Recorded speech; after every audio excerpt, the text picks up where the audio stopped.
जी अस्सलाम वालेकुम। आपका बैंक अकाउंट एफबीआर के रडार में तब भी आ सकता है अगर आप कोई गलत काम नहीं कर रहे। कुछ ट्रांजैक्शंस हैं जिसको एफबीआर और एफएमयू दो ऑर्गेनाइजेशंस हैं जो कि क्लोजली मॉनिटर करते हैं, और उसमें जो एम्बिगुइटी नजर आती है उसको फिर रिपोर्ट किया जाता है। एफएमयू हम फाइनेंशियल मॉनिटरी यूनिट को कहते हैं, जो कि गवर्नमेंट ऑर्गेनाइजेशन है, और फेडरल बोर्ड ऑफ रेवेन्यू दोनों मिलकर बैंकिंग ट्रांजेक्शन को मॉनिटर कर रहे होते हैं अंडर सर्टन क्राइटेरिया। अब कुछ बैंकिंग ट्रांजेक्शन हैं, आज मैं आपको 10 ट्रांजेक्शन बताऊंगा जिसको अगर आप बैंक अकाउंट से प्रोसेस करते हैं और वो बैंकिंग चैनल के थ्रू एफबीआर या एफएमयू को रिपोर्ट हो जाती है, तो फिर आपका जो सिस्टम है, जो आपकी जो प्रोफाइल है वो हाईलाइट हो जाती है, और वहां से फिर आपको नोटिस आ सकता है एफएमयू की तरफ से, जो कि एंटी मनी लॉन्ड्रिंग के अंडर काम करता है, और फेडरल बोर्ड ऑफ रेवेन्यू जो कि टैक्स एवेजन के अंडर काम कर रहा होता है। सबसे पहले तो कुछ लोगों को ये मिसकंसेप्शन है कि एफबीआर मैनुअली आपका डाटा एक एक करके चेक करता है, आपके अकाउंट को वेरीफाई करता है और फिर उसमें नोटिस आपको सेंड करता है, जबकि ऐसा नहीं है। बैंकिंग ट्रांजैक्शंस जो भी रिपोर्ट होती हैं वो एक लीगल फ्रेमवर्क है जिसके अंदर रहते हुए एफबीआर को डाटा रिपोर्ट किया जाता है, जिसमें कुछ आपकी बैंकिंग ट्रांजैक्शंस हैं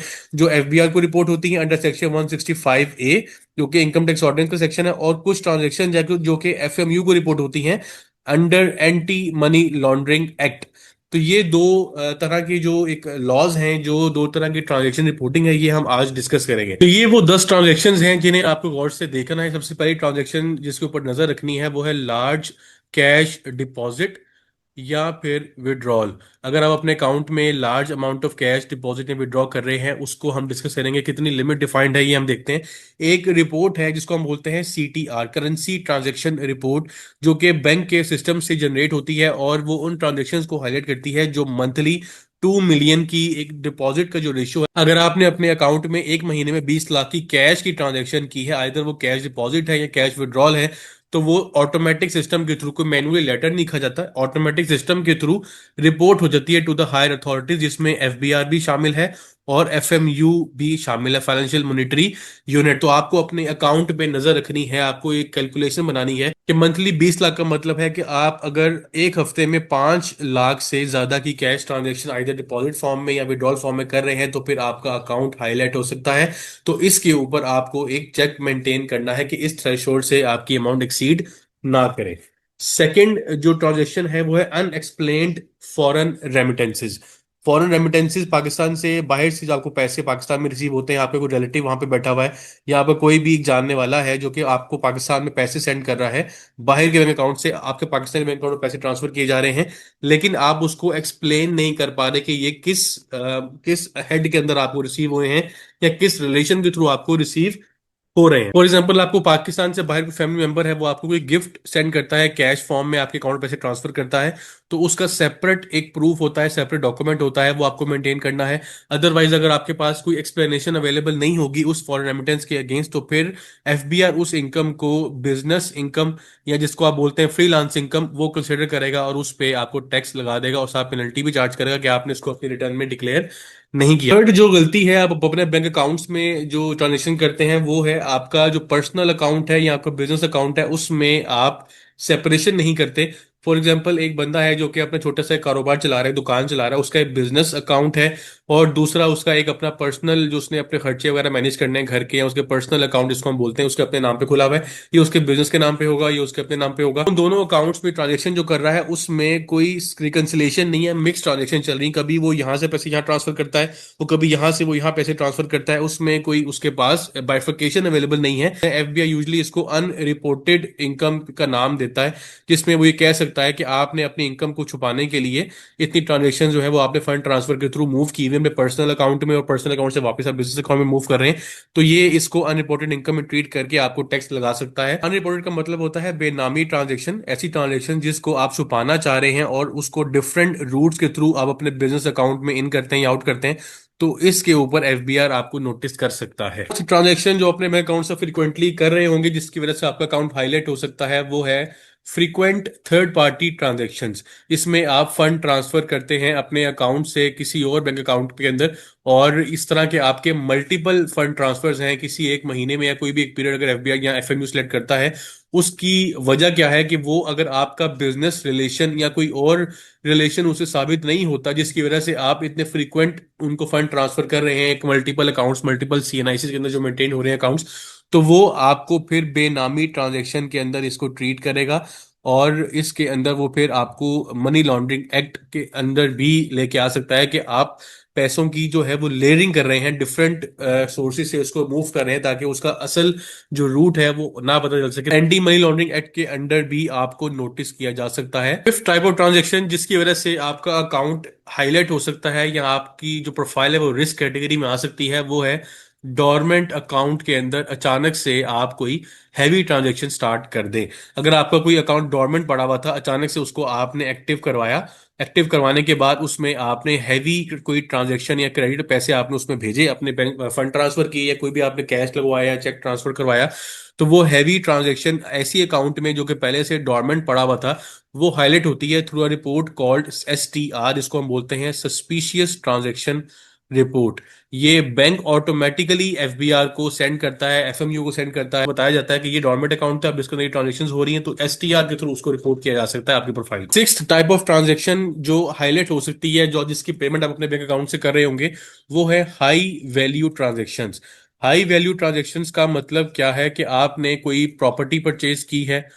या आपने कोई कार परचेज की है, या आपने कोई इन्वेस्टमेंट की है शेयर्स में, स्टॉक्स में, म्यूचुअल फंड में, जो हाई वैल्यू ट्रांजेक्शन है। जब भी कोई हाई वैल्यू ट्रांजेक्शन होती है तो FBR उसको चेक करता है, क्रॉस वेरीफाई करता है। कहाँ से? एक तो नादरा से चेक करता है आपका रिकॉर्ड, और उसके अलावा स्टेट बैंक के थ्रू भी डिफरेंट बैंक को नोटिस भेजता है और चेक करवाता है कि आपकी डिक्लेयर्ड इनकम जो FBR के पास आ रही है उसके मुताबिक जो आपके बैंक के अंदर फंड्स की मूवमेंट है या पे जो बैंक बैलेंस है उसमें क्या रिलेशन है। अगर वहां पे ज्यादा फर्क नजर आए कि आपने जो हाई ट्रांजेक्शन की है, इतने पैसे तो आपके बैंक अकाउंट में डिक्लेयर्ड भी नहीं है और ना ही आपको फिजिकली पड़े हुए हैं, अगर फिजिकली बैंक अकाउंट में पड़े हुए हैं, अगर आपने डिक्लेयर नहीं किए हुए, जहां भी एक डिफरेंस क्रिएट होगा वहां पे आपकी प्रोफाइल हाईलाइट होगी और नोटिस आ सकता है। सेवंथ जो ट्रांजेक्शन आपकी रिपोर्ट हो सकती है वो है रेगुलर कैश डिपॉजिट, लेकिन आप उसके अंदर अपनी रिटर्न फाइलिंग साथ मेक श्योर नहीं कर रहे। रेगुलर डिपॉजिट तो आप करवा रहे हैं अपने अकाउंट में, लेकिन उसके बरक्स दूसरी चीज अगर हम देखें तो आप अपनी रिटर्न फाइलिंग को मेक श्योर नहीं कर रहे, तो ये चीज भी हाईलाइट होती है। फॉर एग्जांपल, अगर आपका कोई छोटा बिजनेस है, कोई आपकी शॉप है जहां से आपको डेली कैश जनरेट होता है, वो कैश आप कलेक्ट करते हैं और लेके जाते हैं बैंक में। बैंक में आपके CNIC पे या आपके बिजनेस अकाउंट का जो ओपन हुआ हुआ है, वहां पे वो कैश आपका डिपॉजिट हो जाता है। अब ये चीज FBR को हाईलाइट होती है, और वहां से फिर आपको नोटिस आ सकता है सेक्शन 122 का, कि आपने अपनी इनकम जो आप अर्न कर रहे हैं उसको आप डिक्लेयर नहीं कर रहे, तो अपनी रिटर्न फाइल करें। और इसके अलावा जो अपनी टैक्स पेमेंट है उसको मेक श्योर करें ताकि आप नॉन कंप्लायंस में ना जा सके। एट्थ टाइप ऑफ ट्रांजेक्शन जो कि आप अपने अकाउंट से करते हैं और वो हाईलाइट होती है, वो है कि आपने अपने अकाउंट में कोई चेक डिपॉजिट करवाया और उसी वक्त आपने सेम अमाउंट जो डिपॉजिट करवाई थी वो आपने विड्रॉ कर ली थ्रू कैश। तो ये हाईलाइट होती है कि अगर आपने अपने अकाउंट में कोई बड़ी अमाउंट का, बड़ी रकम जो है वो आपने डिपॉजिट करवाई है थ्रू चेक, और उसी वक्त आपने वो कैश के तौर पे विड्रॉ कर लिया है, तो इसको हम कहते हैं लेयरिंग। लेयरिंग वो ट्रांजेक्शन होती है इसमें आप सोर्स छुपाने के लिए डिफरेंट मल्टीपल अकाउंट्स के थ्रू फंड्स को पहले डिपॉजिट करवाते हैं, और उसका सोर्स, असल सोर्स छुपाने के लिए आप ये दिखाते हैं कि ये पैसे किसी और जगह से आ रहे हैं, लेकिन आपने एक्चुअली में वो पैसे किसी तीसरे सोर्स से रिसीव किए होते हैं। नाइन्थ टाइप ऑफ ट्रांजैक्शन जो कि आपके बैंक अकाउंट से होती है, और वो देखने में लगता है कि इसमें कोई मसला नहीं है, लेकिन ये काफी बड़ा मसला आपके लिए क्रिएट कर सकती है, वो है आपके यूटिलिटी बिल्स, या फिर जो आपके क्रेडिट कार्ड के बिल्स हैं जो आप पे करते हैं अपने लिए। जो पे कर रहे हैं वो तो ठीक है, ये वो मैं बात कर रहा हूँ कि जो आपके बिल नहीं है, आपके किसी दोस्त के, किसी रिश्तेदार के बिजली के बिल हैं, क्रेडिट कार्ड के बिल हैं, जो वो आपको कहते हैं कि वो आप अपने अकाउंट से पे कर दें। आप अपना बैंक अकाउंट यूज करते हैं इन ट्रांजेक्शन्स को पे करने के लिए, जो कि एक्चुअली में आपकी नहीं होती। तो इस तरह की ट्रांजेक्शन्स को अवॉइड करना चाहिए। ये ट्रांजेक्शन्स भी बेनामी ट्रांजेक्शन कहला सकती हैं, और इसमें जो एक्चुअल जो बंदा है जो फाइनेंशियल ट्रांजेक्शन्स कर रहा है वो पेमेंट नहीं कर रहा, तो वो उसका जो सोर्स है या उसकी इनकम क्योंकि डिक्लेयर नहीं होती, तो वो आपको कहता है कि आप अपने अकाउंट से इसको पे कर दें। तो इस तरह से आप समझे जाएंगे कि आप उसको फैसिलिटेट कर रहे हैं, तो आपको भी वो नोटिस कर सकता है। बेहतर है कि आप अपने जो बैंक अकाउंट से पेमेंट करें वो सिर्फ पर्सनल आपके एक्सपेंसेस हों, या आपके डिपेंडेंट्स जो हैं, जो आपके फैमिली मेंबर्स हैं, जो आपके साथ आपके घर में रह रहे हैं या आपके ऊपर डिपेंडेंट हैं, उनके जो खर्चे आप पे कर रहे हैं वो तो आपको अलाउड है। लेकिन जो आपके ऊपर डिपेंडेंट्स लोग नहीं है, जो आपके दोस्त हैं या ऐसे रिश्तेदार हैं जो कि रिटर्न फाइल नहीं करते और आपको कहते हैं अपने अकाउंट से पेमेंट करने के लिए, वो पेमेंट्स आपको अपने अकाउंट से नहीं करनी चाहिए, क्योंकि ये ट्रांजेक्शन बेनामी ट्रांजेक्शन में हाईलाइट हो सकती है, उससे आपको नोटिस आ सकता है। टेंथ टाइप ऑफ ट्रांजेक्शन जो कि लास्ट है, इसमें FBR आपको आपको नोटिस कर सकता है वो है वो एसेट्स जो कि आपने अपने बैंक पेमेंट के थ्रू परचेज किए, लेकिन वो आपने डिक्लेयर नहीं किए, अनडिक्लेयर्ड एसेट्स। इसका मतलब है कि आपने जो बैंक पेमेंट की अपने अकाउंट से किसी एसेट को परचेज करने के लिए, प्रॉपर्टी, गाड़ी, कोई शेयर, इन्वेस्टमेंट वगैरह शेयर परचेज किए,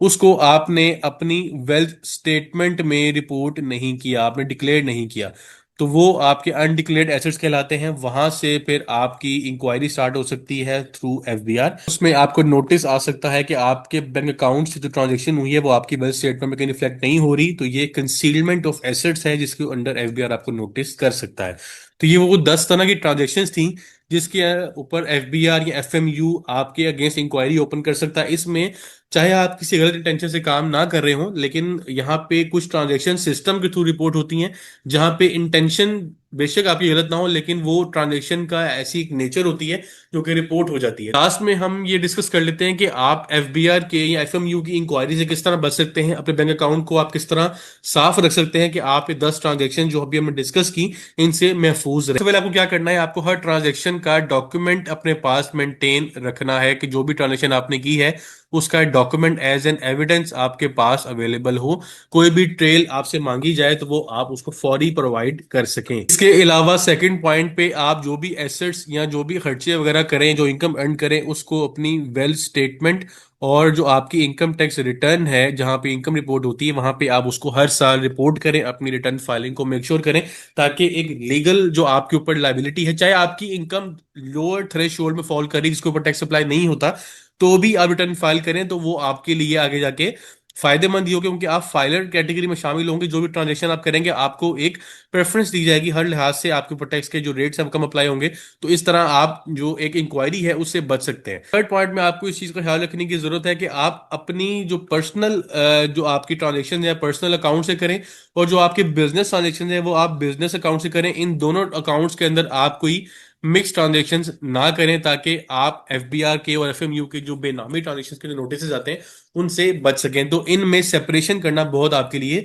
जरूरी है। फोर्थ पॉइंट में जो एक गाइडलाइन मैं आपको देना चाह रहा हूँ वो है कि आप कोई भी फंड ट्रांसफर करते हैं, क्योंकि आजकल जितनी भी हम पेमेंट्स कर रहे हैं जैस कैश वगैरह या इजी पैसा के थ्रू हम कोई भी पेमेंट कर देते हैं, जो आप फंड ट्रांसफर करते हैं उसमें जो फंड ट्रांसफर करते हुए आपको वो पर्पस पूछता है आपकी मोबाइल ऐप के ऊपर या बैंकिंग जो भी आप मीडियम यूज कर रहे हैं उसमें पर्पस क्लियरली मेंशन करें। अगर आप बिजली का बिल पे कर रहे हैं तो आप वहां पे लिखें कि आप इलेक्ट्रिसिटी पे कर रहे हैं। अगर आप कोई ट्यूशन फी पे कर रहे हैं अपने बच्चों की, या स्कूल फी पे कर रहे हैं, तो वहां पे एजुकेशनल एक्सपेंसेस आ रहे होते हैं, आप वो मेंशन करें। अगर आपने कोई एसेट परचेज किया है तो आप सप्लायर वहां पे आ रहा होता है, सप्लाईज है या आपके सर्विसेज लिखा होता है, वो आप वहां पे सिलेक्ट करें। रेंट के लिए आप रेंटल सेलेक्ट करें, लोन के लिए वहां पे लोन कैटेगरी आ रही होती है, तो वो जो भी कैटेगरी है आप उसको सिलेक्ट करें, ताकि कल वो आपकी कोई बैंक स्टेटमेंट एक्सट्रैक्ट की जाए एफबीआर की तरफ से या किसी भी अथॉरिटी की तरफ से, उसमें डिस्क्रिप्शन में उसका पर्पस मेंशन्ड हो, ताकि वहां पे क्लैरिटी उनको मिल जाए कि ये ट्रांजेक्शन कोई बेनामी ट्रांजेक्शन नहीं है, आपने अपने पर्सनल कैपेसिटी में रह के ट्रांजेक्शन एग्जीक्यूट की है। लास्ट पॉइंट ये कि अगर आपको अपने अकाउंट में कोई फॉरेन रेमिटेंस रिसीव हो रही है, जो पैसे ओवरसीज पाकिस्तान में अपने रिश्तेदारों को, दोस्तों को भेजते हैं,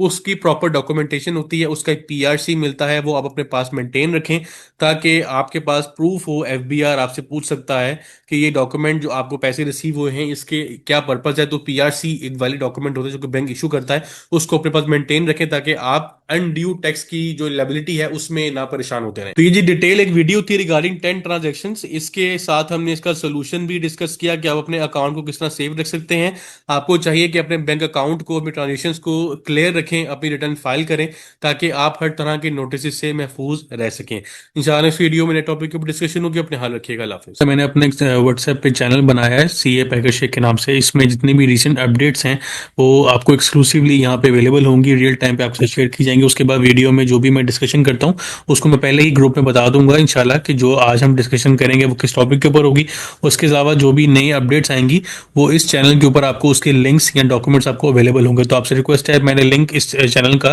डिस्क्रिप्शन में ऐड कर दिया, आप उसको जाकर फॉलो करें ताकि आप रिसेंट अपडेट्स के साथ इन टाइम अपडेटेड रहें।